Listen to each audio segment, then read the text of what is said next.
Do you offer your buyers too many options? It might sound counterintuitive, but when it comes to selling, I believe that less is more. You might agree that variety is the spice of life, but for potential clients it might be the case that there's so many choices and so little time. In fact, most businesses, I think, are offering too much to their clients, and that can put them off before they've even started. If you think about it, some of the best restaurants have the smallest menus, and many of the most successful products offer very limited options. My name is Simon Batchelor, and in this video I'll explain how you can offer less and sell more. Trying to please everybody never works.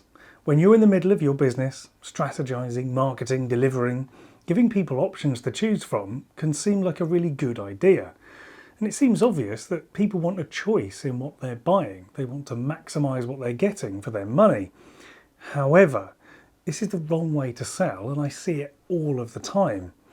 Doing it this way is selling from your perspective, not from the buyer's perspective. And people don't go looking for what you're selling. They go looking for what they want to buy.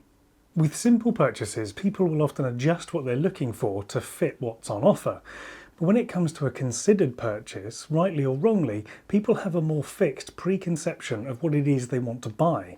They don't necessarily want to spend a lot of time working out if one of the multiple options available is what they're looking for. Often, in a crowded marketplace, they want someone trustworthy to tell them what the best option is. So the key, therefore, is to simplify your offer. Now don't worry, you don't have to change what it is you're selling to meet this expectation. You may, however, have to change how you talk about it. I recently worked with a client who has a venue that they hire out for coaching retreats. Now this venue comes with lots of different options, and they were trying to decide how best to offer this space to coaches.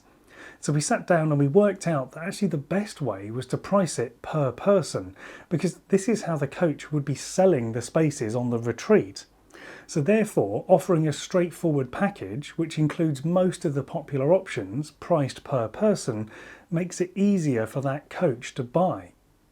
As the buyer, they no longer have to consider lots of differently priced details to try and work out the cost that they then have to factor into their own offer.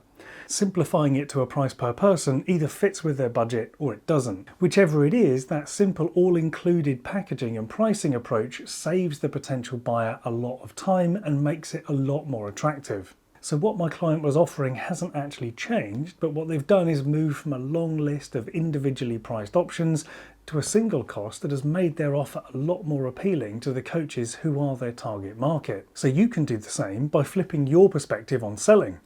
Whether you're selling one-to-one sessions, a course or group work, consider it from the buyer's perspective and ask yourself, if I was new to this and I'd never purchased this kind of product or service before, what would I be looking for?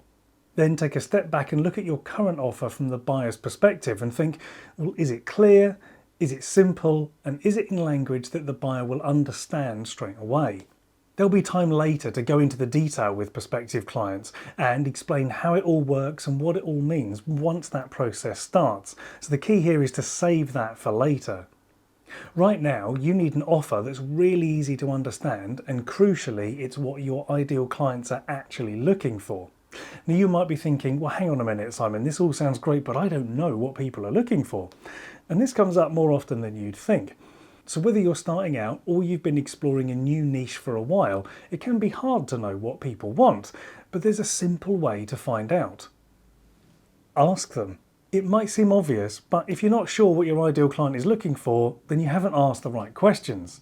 So to get started with that, the next time you're having a conversation with a client or a discovery call, ask them about where they are now, how they're feeling about it, and what they're doing and thinking in relation to your work. Then ask them where they want to end up and how they want to make that change. The answers to these questions will help you understand the language that they use and what they're looking for. It will help you simplify your offer because too many options are difficult to buy.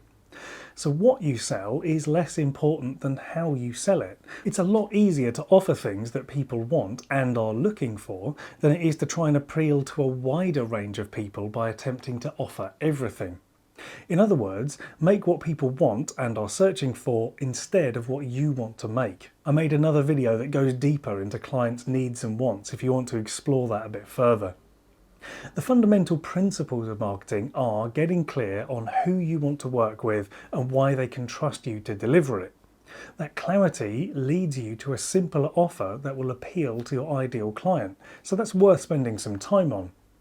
If you want to learn more about these fundamental principles, then you might like to consider my book, Reframing Marketing.